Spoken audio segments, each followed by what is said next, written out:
Hey, puppy. This is Zeffie cooling down in the heat. Hey, kia ora, Helen Brahms here, coming to you live from a very, very hot, like 108 degrees, that's 40 something for my centigrade people, in Indio, California, which is not far from Palm Desert, Desert Springs, all of those sorts of places.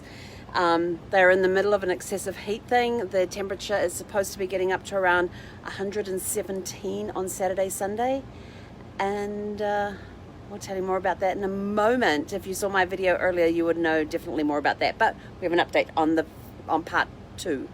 Did I put part 2 or part 3 on here? It should be part 3. So, how did your Thankful Thursday go? Did you begin the day with a grateful heart? I did. I was very thankful for everybody and everything. And Zeffie, go drink some water. She lays there and goes, and I tell her to go drink some water, and she just closes her mouth and looks at me like I don't need water. But I'm watching her very, very closely right now because it is very hot in here. We're currently inside. Temperature is 101 degrees and the bedroom is 103. Outside is 108. So, but more about that in a moment. And your business, did you say thank you to your vendors for all the support they've given you over the time to help keep you going and that sort of thing?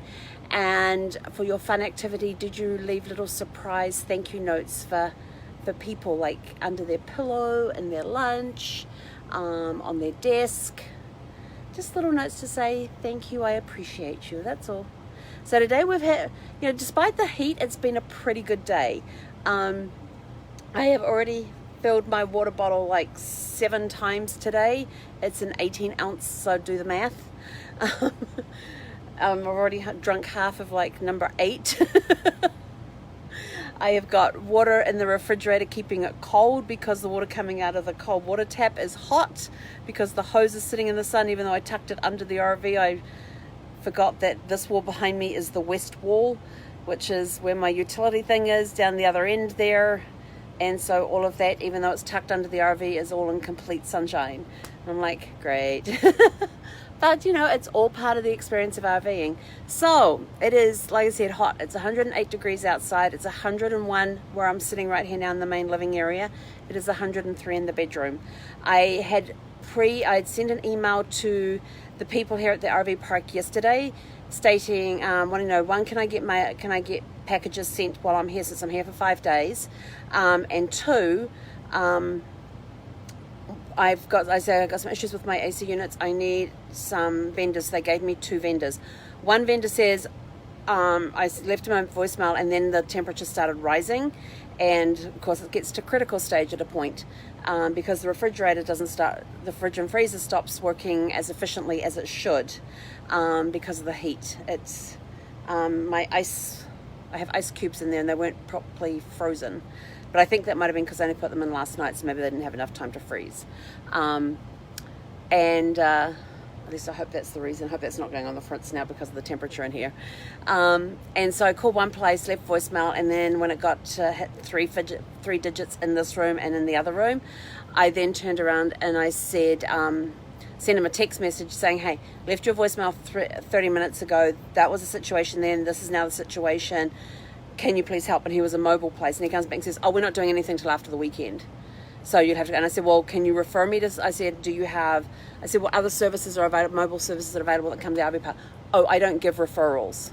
And I was like, really? A business that does not give referrals? Seriously? I mean, I'm happy to give referrals to people who are in the same industry as I am, especially if they specialize in something I don't. But, if a client needs help and I'm unable to help them, I at least know who I can trust within my industry, and I've networked enough with my peers that I know who I can send them to and know that they will get good service. So I kind of thought, well, I'm crossing you off my list and I'm not going to use you again since you won't give referrals to other vendors, even if they're in the same industry as you. He's probably thinking of a liable thing. And, like my friend Casey says, he said, you always give 2 or 3 referrals, and that way it's up to them to pick which one they want to work with. You're not just giving them 1 referral and they come back and go, I didn't like that referral. At least if you give them 2 or 3, they can come back and go, hey, that one was a really great one. Didn't care for too much for the other ones, but that was a really good one. And so then I called the second number, and they are shop service only, and they're backed up for the next 2 weeks, so they wouldn't be able to see me for 2 weeks, even with the emergency situation that I have. But they gave me 2 other numbers to call. So I called the first guy, and he said, and explained to him what the situation was, how we discovered the situation. And I said, I said it was running this morning, and we got it up to, I think it was like 90. I said it was 90 inside by the time we left. I said, as soon as I got here, the first thing I did was plug in. As soon as the feet were down and the slides were out, I ran outside and plugged us in first, then did everything else. I said, but it's slowly been going up, and I told him what the temperatures were, and he goes, well, that doesn't sound good. And so then he was going on about the fact that there is actually a shortage on AC units for RVs as well as parts. And it could take anywhere from 2 to 4 weeks for parts to come in, and even longer, 4 to 6 weeks for a new unit to come in. And I'm like, great. I said, okay, so what if you can? So we agreed that he's going to come out tomorrow. He's going to check he's going to come out tomorrow between 8:30 and 9. He's going to check the temperatures that the units are dragging in and what they're outputting, because that tells them if they're going through the coils okay, if they're going through the condenser and all that sort of stuff. He's also going to get up on the roof and lift the housing. He's going to open the housing to see if everything's working. Is it just the coils that need? So I am asking all my prayer warriors. I don't care what religion you are. I really don't. I just want positive thoughts, prayers that all that is wrong with these units is they need a clean. They just need to have the coils clean, and then they will work perfectly. The unit that has given me the most problem was replaced on the 27th of September last year. So it's a brand new unit and should not be having these issues. So that's why I am praying that it is only dirty coils, just coils that need to be cleaned, because we have been through some areas where there's been a lot of dust, and we've been driving on roads where there's been dust blowing around, we've had a lot of wind buffering on the way back. On the way across the 10, not so much with the windy conditions, but on the way back going through Tennessee and Arkansas and Kentucky and Colorado and New Mexico, and into Arizona, there's been a lot of wind on the roads, and a lot of dust has been kicked up. So I am praying, and I want all my prayer warriors, like I said, I don't care what religion you are, I don't care what you believe, send positive thoughts, send prayers that all that is wrong with that unit, and maybe the front one too, is they just need to have their coils cleaned, and not need any parts, because we're getting up to 100. It's meant to be 117 here on Saturday and Sunday. I'm basically stuck here till then because there's nowhere cooler to go right now. That's within an easier driving distance. All the campgrounds in San Diego are sold out for Labor Weekend, or they're charging exorbitant prices. And by exorbitant, I mean like $100 or more a night, in places that usually go for $40 or $50 a night. Places I would normally stay at, and they're like doubled, in some cases tripled their prices per night, because it's Labor Weekend and the demand is there. So I'm paying $25 a night where I am. And I got a great dog park for Zeffie to run around in, but we're going to wait for the sun to go down before I go let her loose in there and let the weather cool down a little bit. And I'm just waiting for the sun to go down so that at least the RV can start cooling down. But so we've had a very hot day. So the guys coming between 8:30 and 9 a.m. in the morning, before everything starts heating up and really needs the AC that much. It should be in the, I think it's the low, I think it gets down into the high 70s overnight is the low, like around 78. So before it gets too warm in the day, he's going to get here first thing in the morning. He's going to text me when he leaves his house, and he's about 45 minutes away, so that way I can make sure that everything's good to go for when he gets here, and that we're all up and the dog's been to the dog park and had a good run around and all of that. And Zeffie, go drink some water. Zeph, go drink some water. Now she just stretches and puts her head back down again. She's a very obedient dog, can you tell? So we will keep you posted tomorrow morning on what happens with the AC, and he's going to write up a full report, because he realizes it's still under warranty. Plus I have extended warranty on the RV, which includes the AC unit as well, and he will write up a full report on what his findings are, if there's going to be any further maintenance required, like parts and all of that sort of stuff, which is going to take weeks to come in. I'm then going to contact my guys in Escondido that I've been using, who are amazing, and scan the documents that the serviceman will give me tomorrow, scan them in, and email them to the RV to the guy so he has a full report, and then say, okay, we need to arrange a time for me to bring it in, and you can only have it for a day, and preferably can do it while I wait. Let me know how long is it going to take to get these parts in, because it's going to be in the 90s where I'm going. So at least it'll be cooler, but at least at night where I'm going, where I head to on Tuesday, it's getting into the 60s. Yes, it'll be in the 60s overnight when I get there. But here it's going to be like high 70s, low 80s overnight, which is okay. I don't like temperatures that hot, but I just take my little sleeping remedy of peppermint oil, lemon oil, and lavender oil, and it knocks me out. So to the trivia question, in 400 days of doing at least one Facebook Live a day, how many Facebook Lives have I done? So I went and checked out my YouTube channel, because they're all moved over there. They automatically post over there. This video, the part 3 on day 400, is actually video number 718 of Helen's Great Adventures. 718 videos. My nuts? Absolutely. And under Zeffie's Great Adventures, which are all the videos I do on her Facebook page, all the lives I do there, there's been 22 of them so far. So in total that is 740 videos in 400 days. That's a lot. And then I did one yesterday into the Fleetwood Bounder group. I did a live into there, and I'm not sure if that's the only one I've done in there. I may have done another one. So, I've done 730 video Facebook lives in 400 days. Wow. So, yeah. And we're still going. We're not stopping. We're still going. Because there's so much living out there to do, and I'm going to start changing the tune of the lives to, more about living full-time in an RV, getting out there on the roads, living my dreams, because there's people out, the number of people I have met who live in a house and said, oh, I've always wanted to get an RV and go live on the road and all of that. Well, you can. You just got to make the decision. So many people go, oh, one day I'm going to do that. Well, when is one day? Let's start putting dates on calendars and start working towards that day. I get super excited when I see on the RV Facebook groups that I belong to, when I see somebody turn around and go, yay, today is our first time as a full-timer. And I'm like, yes! And, we're off on our next trip. And then I see other ones that are going, yay, this is our first time as a full-timer. We've pulled into our permanent parking space at blah, blah, blah. And I'm like, no! If you're going to live full-time in an RV, go traveling. Don't just stay in one place. The idea of being in an RV is that you've got the freedom to travel. You can go see amazing things. I mean, the scenery, and one of the things I want to do before I next get on another big trip on the road is make sure I have some dash cams set up. Like a few of the people that I follow on YouTube use GoPros. They have one GoPro looking out the windscreen and one looking at them, and they wear a lav mic.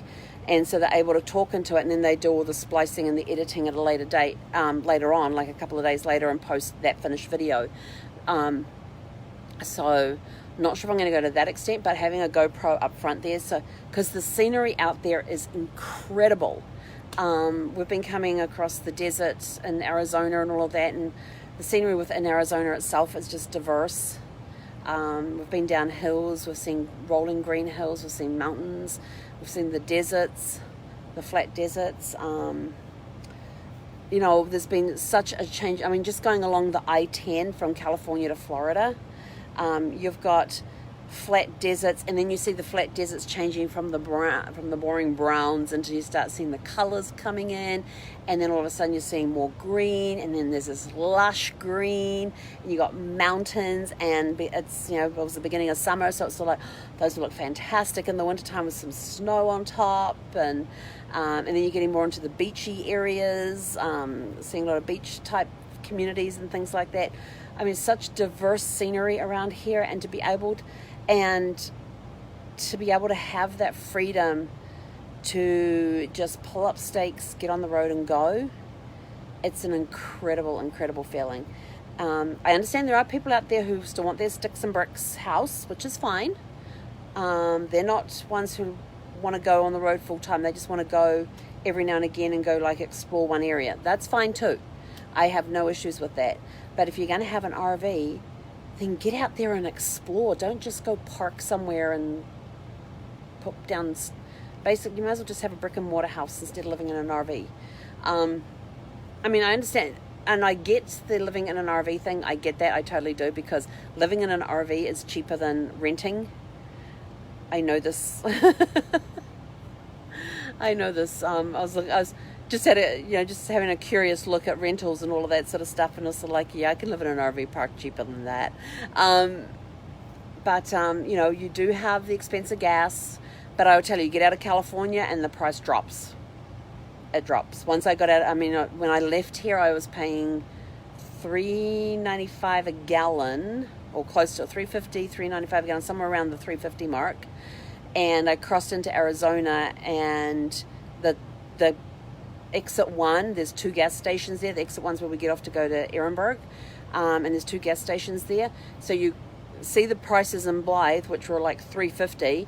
You cross over the Columbia River, which is like 2 miles away. You cross over the Columbia River, you're in Arizona, and the prices dropped, I kid you not, $2 a gallon. It was they dropped down to $2 a gallon from $3.50. So it was sort of like, wow. And then the whole trip, I was paying anywhere from $1.50 to $2.50 a gallon. The whole trip, and I get back into California and it's over $3 a gallon, and I'm like, I'm glad I got a full tank when I arrived in California, because now although I'm dreading having to fill up in California before I leave again. So but living on the life, and the people you get to meet along the way are just amazing. RV people, you get in every situation, you always get that one person that you just want to kick them in the butt and say, get a life, or just get out of my face. But most of the people that you meet, like 99% of the people that you meet in RV parks, are really friendly. Even during the whole lockdown thing, the whole COVID thing, we were locked down, and I spent 9 weeks in Florida at one RV park, and you go outside the community center one night and there's people out there line dancing. They've got 10 feet between each person. They've got 3 rows one way, and then I think it was about 7 or 8 people down the thing. There was about 10 feet between each person. And they had a stool set up in the middle with an iPhone, and it was blurring out the music, and they were having a blast. And there were a lot of people standing socially distant around, watching them and cheering them on and clapping and all that sort of stuff. It was this was just a lot of fun. And I think I can count on one hand the number of people I saw wearing masks when I was in Florida at the campground. And in the campgrounds, that's just it's an unwritten rule, although they do write it in the campground rules, that you don't walk across somebody else's site. Be respectful of their space. So your site becomes your property while you're there, so people don't step on your site without your permission. So they stand in the road. You can sit under your awning in your outdoor chairs and chatter with these people, and they'll stand on the road with no problem at all. And you got about 20, 30, anywhere from 10 to 30 feet that you're having this conversation across. So social distancing in an RV park is really, really easy to do. Even when you go to the dog parks, you don't stand next to each other. You stand, like me, I always stand somewhere near the middle, because Zeffie won't go racing around, because she likes to run circles around me. And she always likes to come running over to check, and she'll stay in whatever area I am. So if I'm in the middle of the park, she will stay towards the middle of the park and do her circles around me with no problem at all, and do her running backwards and forwards, but she always comes back to the middle to check on me. If I go stand, and I found this, if I go stand near a fence, she stays near the fence and doesn't go running off as much as she normally does. So whenever I have a conversation with anybody in the dog park, I'm standing in the middle of the dog park. And they're off up against the fences or whatever, and Zeffie's just zipping around. And if another dog comes in and she can engage in them, they're chasing each other around the dog park, and I'm standing in the middle. If I go near the edge, Zeffie will come over near the edge and run out of space to run into. Run out of space to run. So, so the living the life in the RV. So we're going to be changing the tune of the Great Adventures, because I realize I've been on this Great Adventure, but I haven't been telling you much about RV life. So we're going to start doing a little more of that. So if you have questions about the RV life, things you would like to know about living in an RV, please send me a private message or put them in the comments below, and we'll start answering those. That's it from me for episode 718 of Helen's Great Adventures, 730 in total over 400 days of Facebook Lives. So we will catch you guys tomorrow and give you an update on what's going on with my AC units. I'm actually feeling a little cooler air coming down now, so hopefully the sun is losing its intensity. Although at 4:30, we'll see. We shall see. But have a super fantastic sparkling evening, and we will catch you guys tomorrow for... What's tomorrow? Tomorrow's, let's see, Thankful Thursday. Fun Friday tomorrow. Fun Friday. So tomorrow's going to be a fun day. So remember, prayers, positive thoughts, whatever it is, whatever religious, I don't care what religion you believe in or anything else, just send out into the universe via prayer, positive thoughts, meditation, whatever, that the only thing wrong with my AC units is that the coils need cleaning. That is my prayer for this evening, is that the coils just need to be cleaned on the AC units, and then they're going to run smoothly. So please send those good positive thoughts into the universe. Pray those thoughts that all I need doing on the RV unit, the AC units, is just to have their coils cleaned so they will run efficiently and they will run correctly, and we can have a nice cool weekend instead of sweltering in 117 degrees inside a tin box. Have a super fantastic sparkling evening. We'll catch you guys tomorrow. Hei konera.